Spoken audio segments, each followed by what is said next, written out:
The Whisper of Wild Hearts. Part 1. The Silent Field. The sun cast a golden hue across the sprawling fields of Maplewood Valley. It was the kind of morning that made the air taste like dew and the sky seem close enough to touch. 17-year-old Clara Bellamy sat on the porch steps of her grandfather's farmhouse, her eyes scanning the hills where the horizon melted into mist. She held a bowl of oats in one hand and used the other to scratch behind the ears of a scruffy golden retriever beside her. "Morning, Leo," she whispered, smiling as the dog wagged its tail in contentment. Clara had spent every summer of her childhood here. While others vacationed on beaches or visited big cities, she chose the gentle rhythm of the countryside, the rustling cornfields, the chirping of crickets at night, and the distant calls of owls. But this summer was different. Her grandfather had passed away that spring, leaving behind a legacy of kindness and an animal sanctuary that was now on the brink of being shut down. Bellamy Sanctuary had never been famous, nor rich, but it had heart. Founded in the 1970s, it was home to dozens of rescued animals' horses saved from slaughterhouses, stray cats and dogs, injured foxes, orphaned fawns, and even a one-eyed barn owl named Mercury. Now, with debts piling up and volunteers dwindling, the sanctuary's fate rested in the hands of a grieving teenager. Clara stood and walked toward the main barn, Leo padding beside her. The wooden door creaked as she opened it, revealing stalls lined with hay and a warm, familiar smell of animals. 2 goats bleated in greeting, and a gray mare neighed from her corner. "Morning, Daisy," Clara said, stroking the mare's soft nose. Feeding the animals took her hours. She moved stall to stall, checking hooves, refilling water, and whispering to each animal as if they were lifelong friends. They listened, too, as if they knew she carried not only their hopes, but her grandfather's legacy. Her favorite part of the day was tending to Oliver, a small fox with a limp leg and shy eyes. He had been found injured by a hiker in the woods 2 years ago.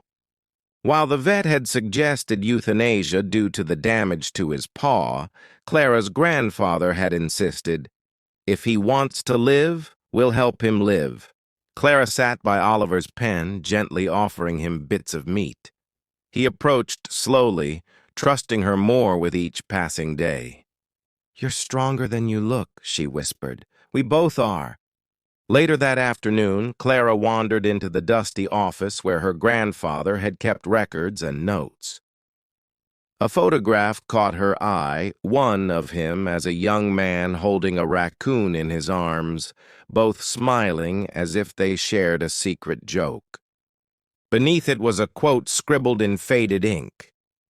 "To love animals is to open the wildest part of your soul, and in return they will teach you what it means to be truly human." Clara traced the words with her fingers. She knew what she had to do. Part 2.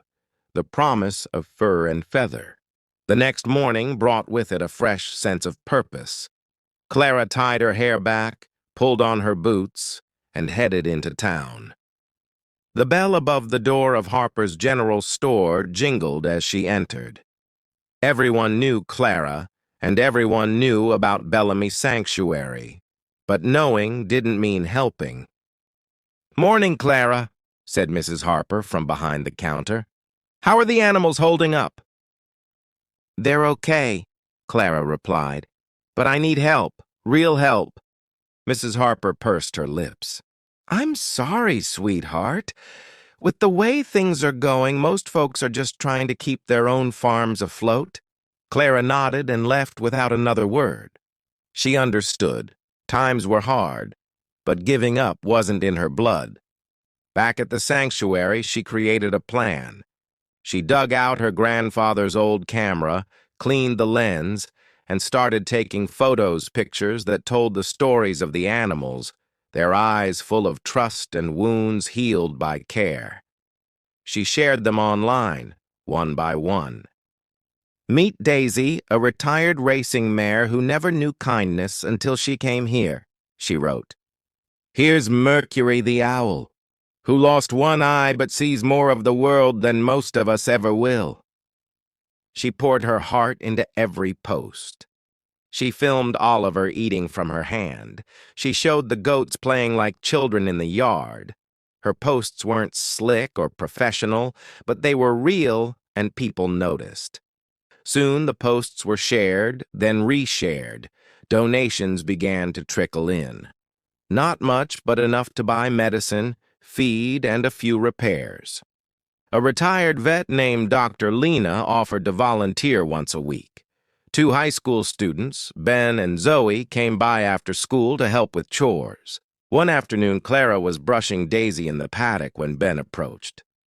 "My mom saw your fox video," he said. "She cried. She hasn't cried over anything since my dad left." Clara paused, touched. Animals do that. They remind us to feel. That evening, the sanctuary felt more alive than it had in months. Leo chased his tail in the yard. The cats sprawled lazily on the porch. Even Mercury hooted softly from his perch. Clara sat beneath the old oak tree where her grandfather used to read. The wind rustled through the leaves, and she imagined his voice there in the whispering branches. "You're doing it, kid," she imagined him saying. "You're saving them." But she knew it wasn't enough. Not yet. The land taxes were still due, and a letter from the county warned that if payment didn't come within 30 days, the sanctuary would be auctioned off. Clara's chest tightened. She closed her eyes, pressing her forehead to her knees. She thought of every animal who had ever been saved here, and the ones who might never be if she failed. That night she couldn't sleep. She went out to Oliver's pen and found him curled beneath the stars. He limped toward her, nudging her hand. "You survived when no one thought you would," she whispered. "Maybe I can too." Part 3. A Heart for Every Paw. 3 days later, Clara stood in front of the bulletin board at the town square, pinning up a brightly colored poster she'd designed herself. Bellamy Sanctuary. Open Day. Help us save our home. Petting Zoo. Live music. Bake sale. Animal stories. Saturday, 11 a.m., 6 p.m. All proceeds go to the animals. She had used every penny of her savings to print the flyers. She posted them on library doors, in coffee shops, at the train station, and online. She asked Zoe to design a logo for the event, and Ben helped build little booths and paint signs out of old wood. Each evening, Clara went to bed exhausted, her muscles aching but her heart beating with hope. The big day arrived with a flawless sky and a gentle breeze. Clara wore a sun hat and a shirt with paw prints down the sleeves. Leo trotted proudly by her side, a red scarf tied around his neck. The sanctuary had never looked so alive, bunting strung from tree to tree, colorful stalls and animals calmly waiting in pens with their stories written on little wooden plaques. Dozens of people came, some from town, others from nearby cities who had followed her posts online. Children squealed with joy as they fed goats and brushed ponies. Adults wandered the grounds, stopping to read about each animal's journey. Volunteers sold homemade cookies shaped like dogs and cats. A local band played folk tunes under the big oak tree. Clara gave small tours, introducing each animal like they were her oldest friends. "This is Maple, our oldest goat. She thinks she owns the place. That's Henry the donkey. He likes apples and belly scratches." Laughter, clapping, and animal sounds filled the air. For the first time in months, Clara felt light, like the sanctuary was breathing again. Then, something unexpected happened. A sleek silver car pulled up near the entrance. Out stepped a woman in a dark green suit and sunglasses. She looked out of place among the rustic charm and dirt paths. Clara approached cautiously. "Hi there. Welcome to Bellamy Sanctuary." The woman smiled and removed her glasses. "Hello, I'm Evelyn Ray. I work with the Heartwood Foundation. We support grassroots animal rescue initiatives. I've been following your posts online." Clara blinked. "You have?" "Yes," Evelyn said. "And I must say your storytelling, your commitment, your community effort, it's exactly what we look for in partners." Clara's heart raced. "Are you saying—" "I'd like to talk to you about a grant," Evelyn said, pulling a business card from her pocket. "One that could save this place." For a moment, Clara forgot how to breathe. She looked over at Oliver's pen, where a group of children were kneeling beside the shy fox, who now came willingly to human hands. "This place doesn't just rescue animals," Clara whispered. "It rescues people too." Evelyn smiled. "That's exactly why we want to help." Part 4, Where Healing Gathers. The following week brought both sunshine and signatures. Clara sat across from Evelyn Ray at the kitchen table of the farmhouse, now lined with folders, grant documents, and photographs of the sanctuary's residents. Leo lay at her feet, his head resting on her boot, as if guarding the moment. "We'll begin with a 6-month grant," Evelyn explained, pushing a final paper across the table. "That gives you time to stabilize operations, hire staff, and expand outreach.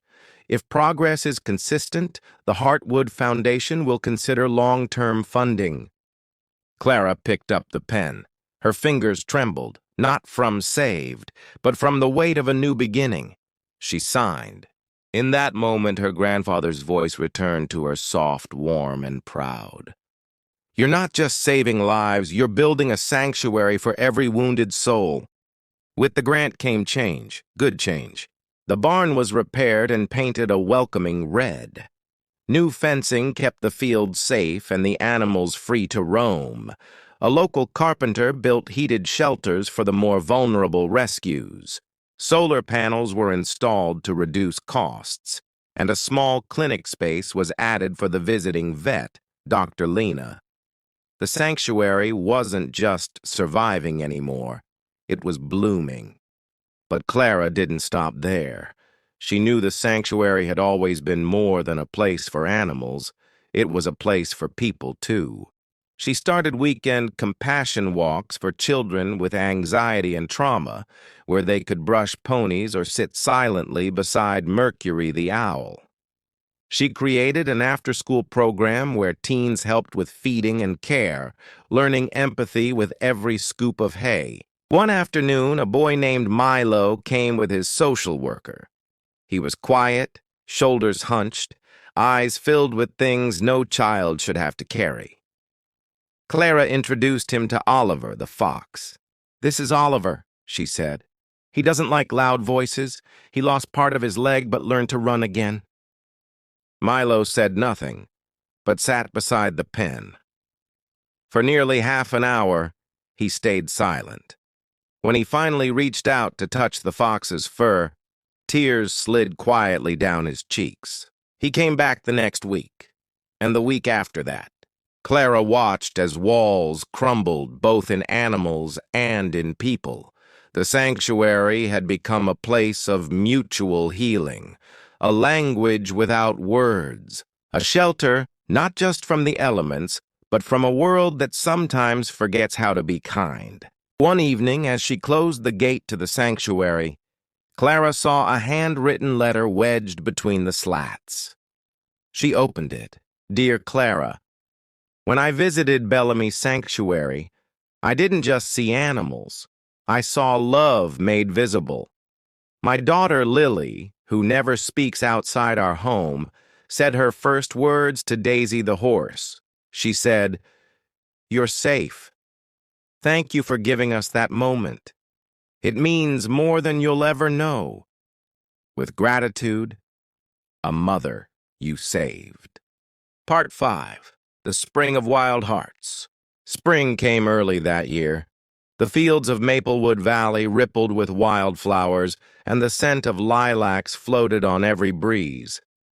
Bellamy Sanctuary had become more than just a safe haven. It was a living, breathing testament to the power of compassion. On the first day of May, Clara organized an event to celebrate 1 year since the sanctuary was saved. She called it the Festival of Wild Hearts.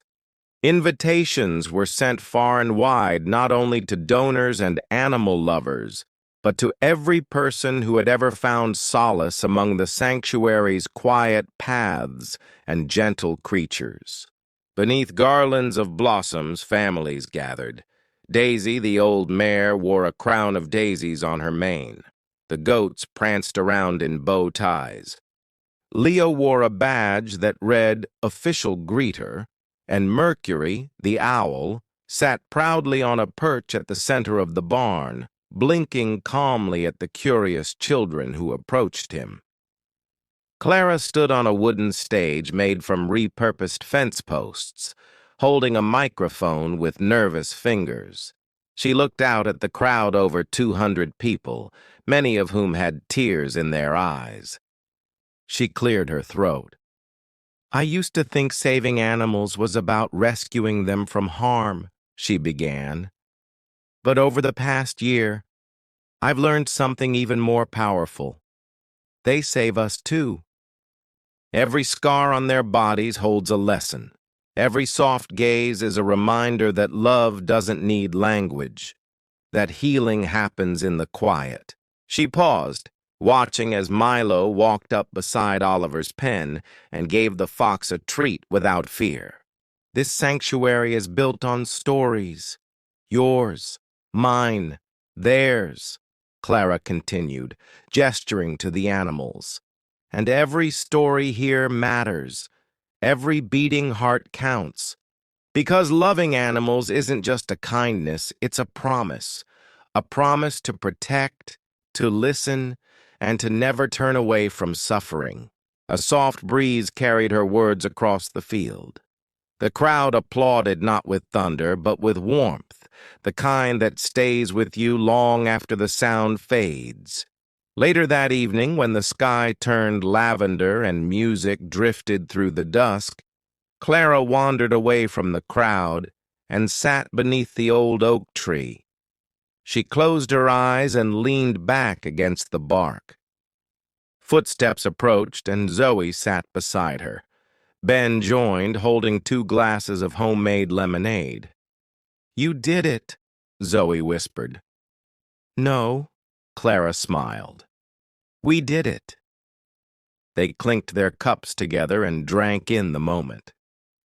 From across the field, the animals wandered freely. Dogs, goats, horses, cats, owls, and the ever-watchful Leo, who rested with his head in a young girl's lap. It was more than a sanctuary now. It was a home, a place where the bruised were not broken, where the voiceless were heard, and where love came in the form of hooves, paws, wings, and quiet eyes that spoke of survival and trust. As the stars began to scatter across the sky, Clara whispered softly, "Thank you, Grandpa, for teaching me the wildest love of all." And somewhere in the hush of the night, as Mercury hooted and Leo barked softly, she could almost hear him say, "Love the wild, Clara, and it will love you right back." The end.